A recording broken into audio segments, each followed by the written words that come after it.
మగవులు మెచ్చే ఆషాఢం sale Chennai shopping mall ఆడి KG sale.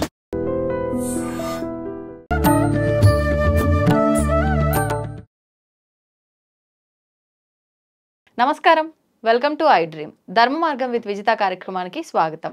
ప్రస్తుతం మనతో పాటు ఉన్నారు ప్రముఖ జ్యోతిష్య పండితులు, ఆధ్యాత్మికవేత్త వీరాపురపు సుబ్రహ్మణ్య స్వామి గారు. ఇప్పుడు వారితో మాట్లాడి మరిన్ని విషయాలు వివరంగా తెలుసుకుందాం. నమస్కారం అండి. శుభాశీస్సులండి.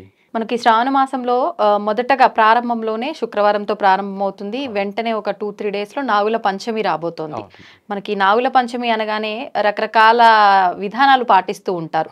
కొంతమంది చవితి రోజు నుంచి ఆచరిస్తూ పంచమి 2 రోజులు అంటారు, కొంతమంది 4 రోజులు 5 రోజులు అంటారు, రకరకాలుగా చేస్తూ ఉంటారు. అసలు ఏ రకంగా చేయాలి, అసలు ఎందుకు చెయ్యాలి ఈ విధానాన్ని? మనం మంచి మాట అడిగారు. ఈ విశ్వంలో నాగారాధనే చాలా ప్రధానమైనది. ఎందుకు అది కూడా అన్నానంటే, అన్ని లోకాలని కూడా ఆక్రమించినటువంటి వాళ్ళు, ఆ దేవదేవులైనటువంటి భగవంతుడిని కూడా వాళ్ళు ఆక్రమించిన వాళ్ళే, అంటే వాళ్ళ ఆధీనం పరుచుకున్న వాళ్ళే. ఆ మహాలక్ష్మి అయినటువంటి అమ్మవారిని అనంతలక్ష్మి అనే పేరు పెట్టి పిలుస్తారు. ఏమిటి అనంతలక్ష్మి? అనంత అంటే ఏమిటి? మొత్తం లెక్కలేనిది, అంతం లేనిదనా? ఓకే, అనంతలక్ష్మి అంతటా వ్యాపించి ఉన్నది అనుకోవచ్చు కదా. అనంతలక్ష్మి అంటారు. ఏమంటారు? అనంతలక్ష్మి అంటే దాని అర్థం ఒక మాటలో చాలు. అంటే అనంతం అంతా, విశ్వం అంతా కూడా వ్యాపించి ఉన్నటువంటి వాళ్ళే నాగదేవతలు.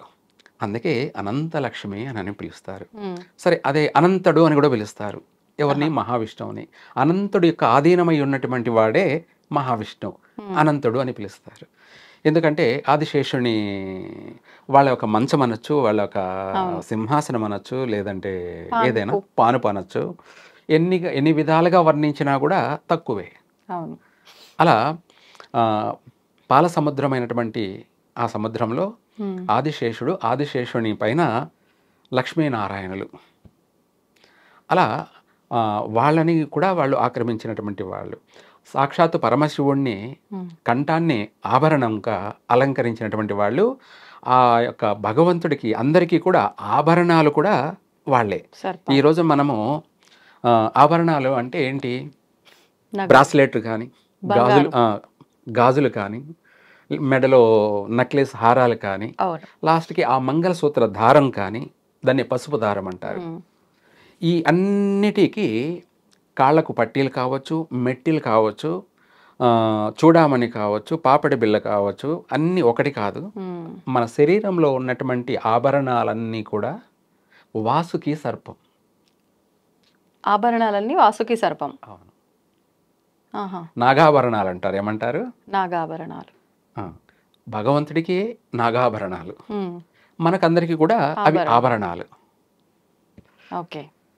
అలా మన శరీరాన్ని మనకు తెలియకుండా పరోక్షంగా మన శరీరాన్ని ఆక్రమించినటువంటి వాళ్ళు కూడా నాగదేవతలే. అలాగే మన శరీరంలో కూడా మన అంగాంగాలని కూడా సర్పాధీనం అని పోల్చి ఉన్నాం. మనకు ఆది నుంచి కూడా మాకు ఇవన్నీ అవగాహన. మన వెంట్రుకలు కూడా సర్పాలే. మన వెన్నుపూస కూడా తక్షక సర్పం. వెన్నుపూస అంటే మనిషికి బ్యాక్ బోన్, దాన్ని తక్షక సర్పం అంటారు. అందుకే ఆ తక్షకుడు మంత్రం కూడా ఉంటుంది ఆరోగ్యానికి సంబంధించి. కోట్ల మంత్రాలలో ఆరోగ్య మంత్రం అనేది ఓం తక్షకాయ విద్మహే ఆరోగ్యప్రదాయ ధీమహి తన్నో జ్యేష్ఠమాసాదీప ప్రచోదయాత్. ఆరోగ్యాన్ని, ఎంతటి అనారోగ్యాన్నైనా కూడా రికవరీ చేయగలిగేవాడు. అనారోగ్య సమస్య ఏర్పడిందంటే దానికి కారకుడు ఆయన, రక్షకుడు. వాళ్ళ పాప కర్మలను బట్టి వాళ్లకు ఏ వ్యాధి ఎప్పుడు రావాలనో అది అప్పుడే వస్తుంది. అది డాక్టర్ అయినా, అది పండితుడైనా, పామరుడైనా, ఎవరికైనా సరే 24 గంటలు అనునిత్యము 100 మందిని సేవ చేసేటువంటి డాక్టర్, సేవ్ చేసేటువంటి వైద్యుడైనటువంటి ఆయనకు కూడా అనారోగ్యం అనేది వస్తుంది. అది ఎప్పుడు రావాలో అప్పుడే వస్తుంది. దానికి ఒక టైము, దానికి ఒక సమయ సందర్భము అవును ఉంటుందన్నమాట. ఉంటుంది. వచ్చినప్పుడు తాను ఆరోగ్యాన్ని తను పరిష్కరించుకోలేడు, ఉమ్, తాను ఇంకొకరిని సంప్రదించాలి, అవును తను ఇంకొకరి ఇంకొకరిని దగ్గరికి వెళ్ళాలి. సంప్రదించాలి. అదే తాడు తన్నేవాడు ఉంటే వాడు తల తన్నేవాడని దానికి పైన ఇంకా అవును వీళ్ళందరికీ కలిపి పైవాడు ఎవడంటే భగవంతుడు. ఉమ్, ఆడే తక్షకుడు. ఆయనను మనం భగవంతునిగానే పూజిస్తాం. నాగారాధన అనేది విశేషంగా పూజించేటువంటి మన ప్రాంతాల వారిగా కొన్ని ప్రాంతాల వారిగా శ్రావణ మాసంలో చేస్తారు, కొన్ని ప్రాంతాల వారిగా కార్తీక మాసంలో చేస్తారు. ఇలా చెప్పుకుంటూ పోతుంటే ఎవరికి తోచింది వాళ్ళు చేస్తుంటారు. ఉమ్, ఉమ్, అయితే ఏది చేసినా పూజ అయితే నాగారాధనే. అది మనకు ఈ శ్రావణ మాసం మొదలుకొని ఉమ్, ముఖ్యంగా చెప్పాలంటే అందరూ ఒక చవితి పంచమి రోజే చేస్తారు. నేను ఇందాక చెప్పాను, అవును 6 రోజులు అన్నారు కదా. లేదు ఆ, 9 రోజులు చేయాలి. 9 రోజుల నవనాగుల్ని పూజించాలి. 9 రోజులు మనం నవనాగుల్ని పూజించాము అనే దానికన్నా కూడా 9 రోజులు మనం చేస్తే నవనాగుల్ని పూజించినట్టే. అంటే అసలు ఏం చేయాలండి 9 రోజులు? ఈ 9 రోజులు కూడా మనం ప్రతిరోజు ఇందాక చెప్పినట్టే మనం పాలతో తలస్నానం చేసుకొని ఆ తర్వాత చల్లనీళ్ళతో స్నానం చేసుకొని చక్కగా తడి బట్టలతో అయినా సరే లేదంటే పొడి బట్టలతో అయినా సరే ధరించి అవుతే ఇక్కడ వాళ్ళ కోరికను బట్టి ఉంటుందన్నమాట. ఆ కోరిక అనేది ఏమిటి అంటే సంతానం లేరు ఎగ్జాంపుల్, వాళ్ళు తడి బట్టలతో మనం నాగారాధన చేయాలి. అలాగే ఆర్థిక పరంగా అనుకుందాం అనుకోండి, వాళ్ళు పొడి బట్టలతోటే వాళ్ళు నాగారాధన పూజ చేయాలి. ఇలా ఒక్కొక్కరు ఒక్కొక్క రీజన్గా ఉంటుంది. అయితే సంతాన విషయమే అనుకుందాం. సంతానం ఆలస్యం జరుగుతున్నటువంటి వాళ్ళకి, ఆలస్యం అయినటువంటి వాళ్ళకి, లేదా తరచుగా గర్భస్రావం జరుగుతూ అబార్షన్ జరుగుతూ ఉన్నటువంటి వాళ్ళకి సర్పదోషం ఉంది అని అర్థం. అందుకనేసి మనము ఆ సర్ప అనుగ్రహం పొందాలి, ప్రసన్నం చేసుకోవాలి. అందుకనేసి మనం తెల్లవారుజామనే ఇందాక పాలతో స్నానం చేసుకొని చల్లనీళ్ళతో స్నానం చేసుకొని అదే తడి బట్టల మీదనే గుడి దగ్గర ఉన్నటువంటి పుట్ట అనేది ఎక్కడైనా ఉంటుంది దేవాలయాల్లో, ఒకవేళ లేని చోటు కూడా ఉండొచ్చు. నాగ ప్రతిష్ఠ చేసినటువంటి విగ్రహాలు కూడా ఉంటాయి, జంట నాగులు కావచ్చు, లేదంటే అక్కడ సుబ్రహ్మణ్య స్వామి లేదా నాగరాజు లేదా మానసాదేవి, ఇలా ఒక్కొక్క చోట ఒక్కొక్క రకంగా విగ్రహ ప్రతిష్ఠ చేసి ఉంటారు. ఆ తడి బట్టలతోటి ఆ విగ్రహాలకైతే పాలు పసుపు 2 కలిపి అభిషేకం చేయాలి. పాలలో పసుపు కలపాలా? పసుపు కలిపి ఆ విగ్రహాలకి అభిషేకం చేసి, అభిషేకం తర్వాత వాళ్ళు మళ్ళీ శుభ్రంగా పసుపు నీళ్లతోటి శుభ్రం చేసి ఆ తర్వాత ఒకరోజు మొత్తం పసుపుతోనే అలంకరణ చేసి కుంకుమ పెట్టి, అంటే వాళ్ళకి తోచిన చేతనైనంత వరకు ఆ విగ్రహం అంతా కూడా మెండుగా పసుపుతోటే ఉండాలి. కుంకుమ పెట్టి ఆ తర్వాత వాళ్ళు సంతానం గురించి చేసేవాళ్ళు 9 ప్రదక్షిణలు చేయాలి. 9 ప్రదక్షిణలు చేసి, అది ఇద్దరు చేస్తే బాగుంటుంది భార్యాభర్తలు. ఒకవేళ వీలు కాని పక్షాన అయితే స్త్రీ మాత్రం ఆమె చేయాలి. అలా 15 రోజులు కావచ్చు, లేదంటే 9 రోజులు మాత్రం తప్పకుండా చేయాలి. రేపు శుక్రవారం స్టార్ట్ అవుతుంది కదా, పాడ్యమి మొదలుకొని నవమి వరకు ఒక్కొక్క రోజు ఒక్కొక్క ఆరాధన జరుగుతుంది. మొదటి రోజు వాసుకి సర్పానికి చేయడం వల్ల ఆమె మాంగళ్య బలం ఏర్పడుతుంది, సుమంగలిగా ఉంటుంది. ఏమిటి సుమంగలిగా? మొదటి చేసిన పూజ ప్రదక్షిణ ఆమె మాంగళ్య బలం కలుగుతుంది. తన భర్తకు ఎటువంటి ప్రమాదాలు ఉన్నా, నీటి గండాలైనా, వాహన ప్రమాదాలైనా, ఆరోగ్య గండాలైనా, ఏ రూపంలో ఏ గండమైనా సరే ప్రాణం పోవాల్సింది కాస్త చిన్న స్వల్పమైనటువంటి గాయంతో ఆ గండం అనేది వైదొలిగిపోతుంది.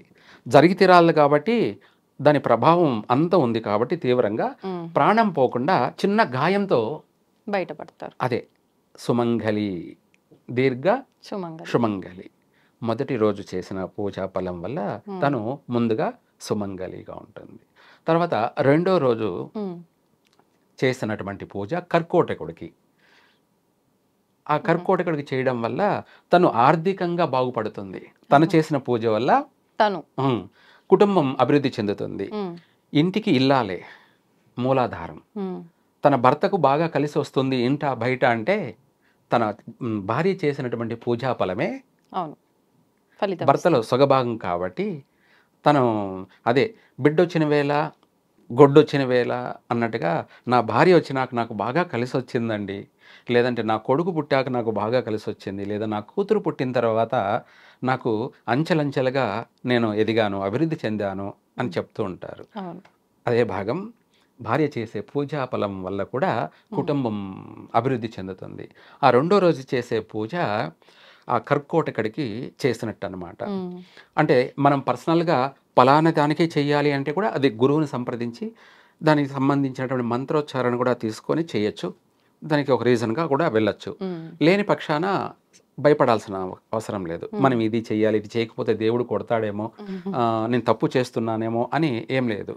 కల్మషం లేకుండా ప్రేమతో భక్తితో ఆ రెండో రోజు తను తడి బట్టలతోటి ఆ విగ్రహాలకి మళ్ళీ ఒట్టి పసుపు నీళ్ళతో అభిషేకం చేసి, అంటే నీళ్ళల్లో పసుపు బాగా కలిపి అభిషేకం చేసిన తర్వాత మళ్ళీ మంచినీళ్ళతో శుభ్రం చేసి ఆ గంధంతో మొత్తం అంతా అలంకరణ చేసి మళ్ళీ కుంకుమ అలంకరణ చేసి తనకు రెండో రోజు నైవేద్యం పెట్టేసి 9 ప్రదక్షిణలు చేసినట్టు అయితే ఆర్థిక పరంగా కలిసి వస్తుంది. ఓకే గంధం ఆర్థిక అభివృద్ధిని కలగచేస్తుంది, మనశ్శాంతిని కలగచేస్తుంది, ప్రశాంతతను కలగచేస్తుంది. దీనికే ఒక మంత్రం కూడా ఉంది. ఓం కర్కోటకాయ విద్మహే ఐశ్వర్యప్రదాయ ధీమహి తన్నో సర్వ విషదృష్టి ప్రచోదయాత్. అంటే మన పైన ఉన్నటువంటి చెడు దృష్టిలు ఎన్నున్నా కూడా 10,000 చెడు దృష్టిలు ఉన్నా కూడా పటాపంచలైపోతాయి. ఐశ్వర్యప్రదాయ ధీమహి అంటే మనం చేసే వృత్తి ద్వారా కానీ, వ్యాపారం ద్వారా కానీ, ఉద్యోగం ద్వారా కానీ, ఏ రూపంలో నువ్వేం చేసినా సర్వ సంపద. ఏమిటి? సర్వ సంపద. ఏ రూపంలో నువ్వు మాట్లాడుతున్నా సంపదే, నువ్వు నడుస్తున్నా సంపదే, ఇట్లా నువ్వు కూర్చొనున్నా సంపదే. ఏ విధంగానైనా ఏ రూపంలోనైనా ఎవరు ఏ పని చేస్తున్నారో దాని ద్వారా వాళ్ళకి లాభం అనేది వస్తుంది. దాన్ని ఐశ్వర్యప్రదాయ ధీమహి అంటే నాకు సంపదని ఇమ్మని, ఐశ్వర్యాన్ని దానం చేయమని. అది మనం ఏకంగా అనంతుడినే మనం పూజిస్తున్నాం. కర్కోటకుడు ఆయన. చెడు దృష్టిలో ఈ మనకు వచ్చే ఆదాయాలకు సంబంధించి ఎటువంటివైనా సరే చెడు దృష్టిలున్నా, ఆటంకాలున్నా, మనకు రావాల్సిన సమయానికి రావాల్సిన సంపద చేతికి రాకపోయినా, ఆగిపోతున్నా, ప్రతిదై అట్లా ఉన్నప్పుడు ఇలా చేసినట్టు అయితే ఏ ఆటంకం లేకుండా దాన్ని రావాల్సిన తప్పకుండా అది వస్తూనే ఉంటుంది. నీటికి దారి చూపించాల్సిన అవసరం లేదు, దాని అంతటా తాను వెళ్ళిపోతూనే ఉంటుంది. అట్లాగే మనకు రావాల్సిన సంపద ఎక్కడా ఆగదు, రావాల్సింది ఎతుక్కుంటూ మన ఇంటికి వచ్చేస్తూ ఉంటుంది. అదే ఆ యొక్క ఆ చేసే పూజా విధి విధానం. మనం భక్తితో ప్రేమతో చేసేటువంటి పూజాఫలం, పూజకు తగిన ప్రతిఫలం, దాన్నే పూజాఫలం. రెండో రోజు. మూడో రోజు తదియా. అలాగే మూడో రోజు వచ్చేసి మనం యథావిధిగానే చేసుకుంటూ మూడో రోజున మనం ఆ విగ్రహాలకి మంచినీళ్ళతో స్నానం చేసి ఆ తర్వాత విభూతితోటి అభిషేకం, భస్మాభిషేకం. ఈ భస్మాభిషేకం అనేది కూడా అత్యంత కఠినమైనటువంటి సమస్యల నుంచి బయటపడేస్తుంది, ఎటువంటి ఉపద్రవాల నుంచి అయినా కూడా మనల్ని కాపాడుతుంది. దానికి మంత్రం కూడా ఉంది. ఓం భూతేర్భూతేకరి పవిత్ర జనని వాపోగ విధ్వంసని సర్వ ఉపద్రవనాశిని సర్వార్ధ సంపత్కరి భూత ప్రేత పిశాచ రాక్షసగణారిష్టాది సంహారిణి. అర్థమైందా? అర్థమైంది. ఈ మంత్రం యొక్క అర్థం ఏమిటి అంటే, మనకు పట్టి పీడిస్తున్నటువంటి గ్రహాలు కావచ్చు, నవగ్రహాలే కావచ్చు, భూత ప్రేత పిశాచ రాక్షసాదులు కావచ్చు, ఎటువంటి అయినా సరే మనమల్ని మన కుటుంబాన్ని పట్టి పీడిస్తున్నటువంటి వాటి నుంచైనా మనము బయటపడతాము. ఈ యొక్క మంత్ర యొక్క అర్థం చాలా ఎంతైనా ఉంటుంది, చెప్తూ పోతుంటే మనకు సమయం కూడా చాలా లెంత్ అయిపోతుంటుంది. కాబట్టి అది లఘువుగా షార్ట్కట్లో అలా ఆ భస్మంతో ఆయనకు అలంకరణ చేస్తే భస్మ ప్రియుడు అనమాట. శివుడు కానీ సుబ్రహ్మణ్య స్వామి కానీ అవును. వీళ్ళు భస్మ ప్రియులు అనమాట. ఓకే. విభూతికి వాళ్ళకు విభూతి అంటేనే ఐశ్వర్యం. అందుకే భూతీకరి పవిత్ర జనని. పవిత్రం అంటే అంటే ఏదైనా సరే ఎటువంటిదైనా కూడా అది పవిత్రమైపోతుంది. అలా పవిత్ర జనని వాపోగ విధ్వంసని సర్వ ఉపద్రవనాశని. సర్వ అంటే ఎటువంటివైనా సరే, మనిషి దృష్టి దోషాన్ని కావచ్చు, ఏలేనాటి శని ప్రభావం కావచ్చు, రాహు యొక్క దోషం కావచ్చు, కేతు యొక్క పీడితం కావచ్చు, లేదంటే బుధుని యొక్క ఇది రవి యొక్క దోషం కావచ్చు, ఇదే కాకుండా చంద్రుని యొక్క మనఃపీడ కావచ్చు. మనసు అనేది పిచ్చి పిచ్చిగా ఆలోచనలు చేస్తూ నిలకడ లేకుండా రాత్రింబగుళ్ళు కలలు కంటూ డ్రీమ్స్ అంటే చెడు కలలు, ఇటువంటివన్నీ ఏ టు జెడ్ ఒకటి కాదు 10,000 సమస్యలైనా కూడా పటాపంచలైపోతాయి. అలా చేసి ఆ విభూతిని మనం తెచ్చుకొని రోజు బొట్టు పెట్టుకుంటూ ఉంటే ఎటువంటి చెడు మన దరిదాపులకు కూడా రాదు. ఇందాక అదే చెప్పాను. భూత ప్రేత పిచాచ రాక్షసాది ఇటువంటివన్నీ కూడా సంహరించేస్తుంది. ఓకే. అంత శక్తి ఉంటుంది. అలా ఈ ప్రత్యేకంగా ఈ శ్రావణ మాసంలో ఇలా చేసినట్టయితే అందరికీ కూడా కలిసే వస్తుంది. విశేషమైనటువంటి ఆరోగ్యము, విశేషమైనటువంటి ఆర్థిక అభివృద్ధి, అలాగే సంతానం కూడా సమయానుకూలంగా సంతాన భాగ్యము.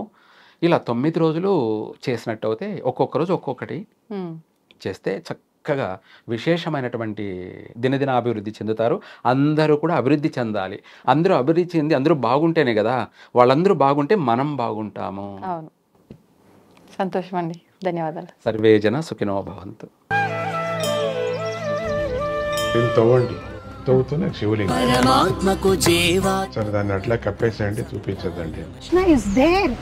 మూర్తి పూజ కాదు, సాక్షాత్ బ్రజేంద్ర నందన భగవాన్ ఉన్నారు మూర్తులు. ఏమీ ఆశించకుండా ఆరాధించే వాళ్ళు కూడా ఉన్నారా ప్రభుజీ? నిజమైన భక్తి అంటే మనకు తెలియదు కాబట్టి